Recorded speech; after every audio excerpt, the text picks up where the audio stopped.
हमारे YouTube channel जियो GK में आप सभी का स्वागत है। आज हम भारतीय संविधान के बारे में जानेंगे।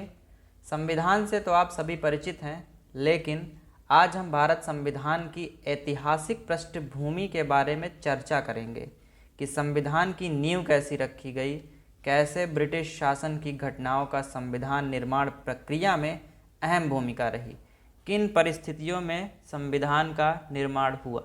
तो मित्रों, भारतीय राज्य व्यवस्था की ऐतिहासिक पृष्ठभूमि को जानने से पहले हम ब्रिटिश ईस्ट इंडिया कंपनी के आगमन के बारे में जानेंगे। तो बात है 1600 ईस्वी की। तो 1600 ईस्वी में क्या हुआ कि ब्रिटिश ईस्ट इंडिया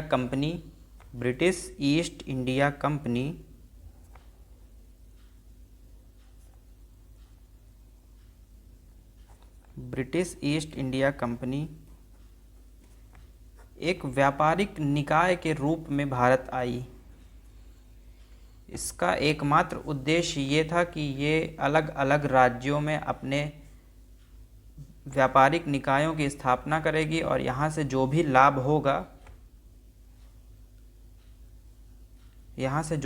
होगा सिर्फ इसका उद्देश्य लाभ कमाना था।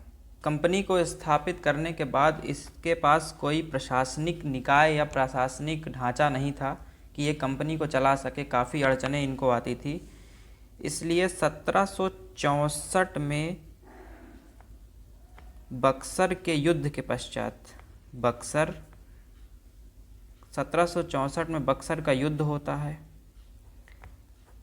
इस युद्ध में ब्रिटिश ईस्ट इंडिया कंपनी की विजय होती है। इस ब्रिटिश ईस्ट इंडिया कंपनी की विजय के पश्चात इन्हें 3 राज्यों के दीवानी अधिकार मिल जाते हैं।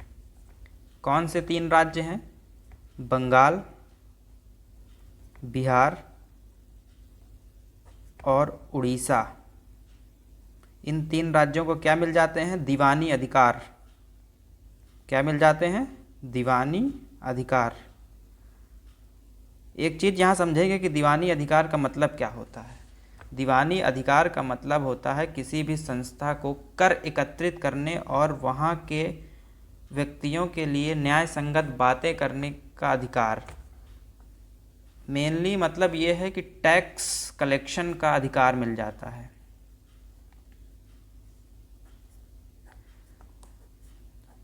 जब हमें टैक्स यानी कर एकत्रित करने का अधिकार मिल जाता है तो हम वहाँ की जो चीज़ें हैं वो आसानी से मैनेज कर पाते हैं। इसलिए 1764 के युद्ध के बाद इन्हें 3 राज्यों के दीवानी अधिकार मिल गए, बंगाल, बिहार और उड़ीसा। लेकिन ये ज़्यादा दिन तक नहीं चला और 1769 में बंगाल में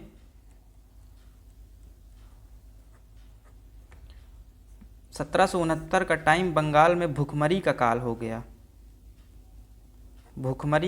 हो गया, जिससे ईस्ट इंडिया कंपनी को भारी नुकसान हुआ। अब इस नुकसान की भरपाई के लिए इन्होंने ब्रिटिश क्राउन से मदद मांगी।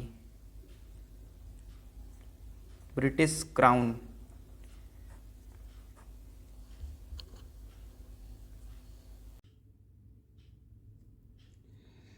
तो मित्रों, 1769 में बंगाल में भुखमरी का काल था। इस भुखमरी के कारण ब्रिटिश ईस्ट इंडिया कंपनी को काफ़ी नुकसान होता है। जिस नुकसान की भरपाई के लिए ये फिर लोन की डिमांड किससे करेगी? ब्रिटिश क्राउन से। और इसके पास कोई और रास्ता तो था नहीं। तो जब ये लोन की डिमांड ब्रिटिश क्राउन से करते हैं तो ब्रिटिश क्राउन को एक मौका मिल जाता है अपना हस्तक्षेप भारतीय राज्यों में करने का एक मौका मिल जाता है। इसी के तहत 1773 में रेगुलेटिंग एक्ट आता है।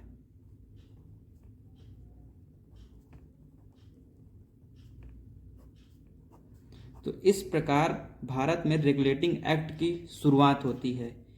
इन्हीं सब चीज़ों का प्रभाव हम देखेंगे कि भारतीय संविधान में ये सब जो घटनाएं हैं, इन्हीं का डायरेक्ट प्रभाव पड़ा है भारतीय संविधान पर। यहाँ हम एक चीज़ और जानेंगे कि बक्सर के युद्ध के बाद ब्रिटिश ईस्ट इंडिया कंपनी को दीवानी अधिकार दिया किसने? उस शासक का नाम था शाह आलम। अक्सर ये परीक्षा में प्रश्न बनता है कि ब्रिटिश ईस्ट इंडिया कंपनी को दीवानी अधिकार किससे प्राप्त हुए। तो उस शासक का नाम था शाह आलम। ये एक मुगल शासक था।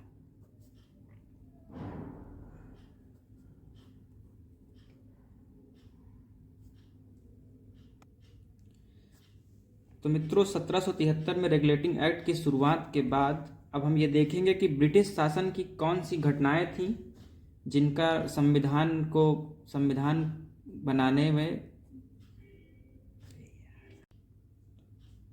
तो मित्रों, ब्रिटिश शासन की कुछ घटनाओं का संविधान पर प्रभाव, मतलब हम यहाँ ये देखेंगे कि ब्रिटिश शासन की कौन सी घटनाएं थी जो आगे चलकर संविधान निर्माण में मदद करती हैं। तो ब्रिटिश कॉलोनियल रूल जो था वो दो भागों में बट गया। एक बटा कंपनी का शासन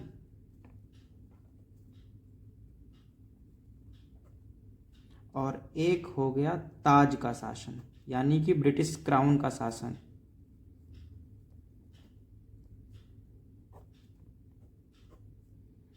तो कंपनी का शासन जो था वो 1773 से लेकर 1858 तक था, क्योंकि 1858 में सैनिक विद्रोह होता है जिसके कारण कंपनी का शासन खत्म हो जाता है। और ताज का शासन जो था वो 1858 से लेकर 1947 तक था, जब तक हमारा देश आज़ाद नहीं हुआ था। तो अभी हम जानेंगे कंपनी के शासन के बारे में। अभी जो है हम कंपनी के शासन के बारे में बात करेंगे। 1773 से 1858 के बीच कौन कौन सी चीज़ें आई, कौन से एक्ट आए, उनके बारे में जानेंगे। तो सबसे पहले हम बात करेंगे 1773 का रेगुलेटिंग एक्ट।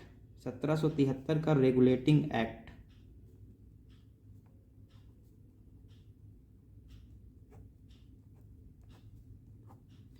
इसमें तो ब्रिटिश ईस्ट इंडिया कंपनी का शासन था। तो इसमें चीज़ें क्या हुई कि कंपनी के कार्यों का नियमन और नियंत्रण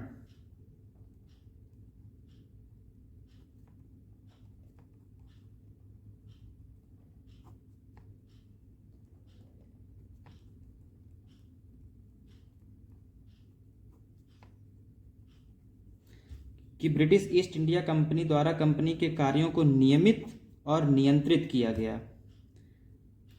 इसी रेगुलेटिंग एक्ट के तहत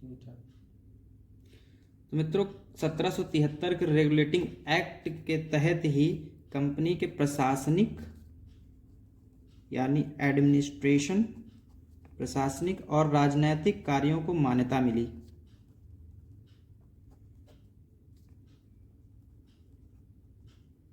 कंपनी के प्रशासनिक और राजनीतिक कार्यों की मान्यता मिली। इसमें एक और चीज़ होती है, केंद्रीय प्रशासन की नींव रखी गई।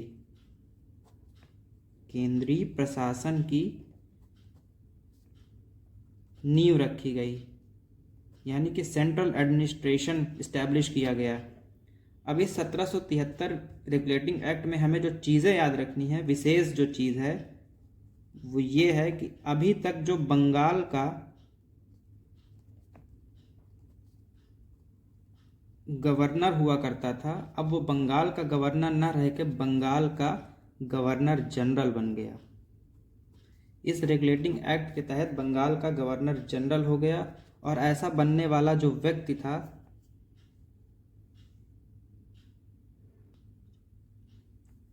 तो मित्रों, बंगाल का पहला गवर्नर जनरल यानी बंगाल का पहला गवर्नर जनरल जो बना वो था लॉर्ड वॉरेन हेस्टिंग्स।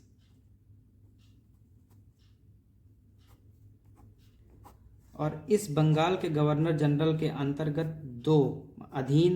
दो गवर्नर हो गए, एक मद्रास का गवर्नर और एक बम्बई का गवर्नर। तो बंगाल के गवर्नर जनरल के अधीन दो गवर्नर अधीन हो गए, मद्रास और बम्बई के। इसी रेगुलेटिंग एक्ट के तहत 1774 यानी 1774 में एक उच्चतम न्यायालय की स्थापना होती है।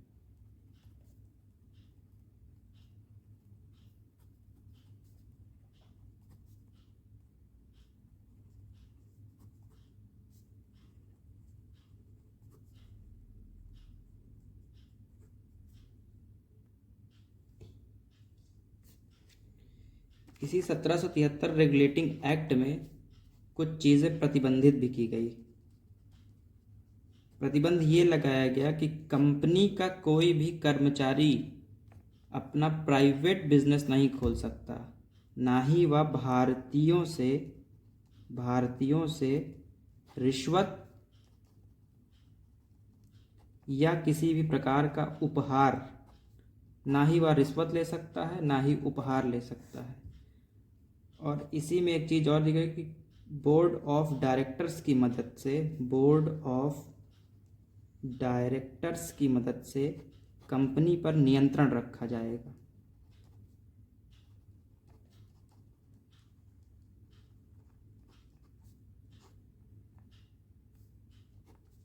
मित्रों, आज के लिए इतना ही। आगे हम पिट्स इंडिया एक्ट, चार्टर अधिनियम 1909 का भारत परिषद अधिनियम, 1919 का भारत शासन अधिनियम आदि के बारे में पढ़ेंगे। नमस्कार।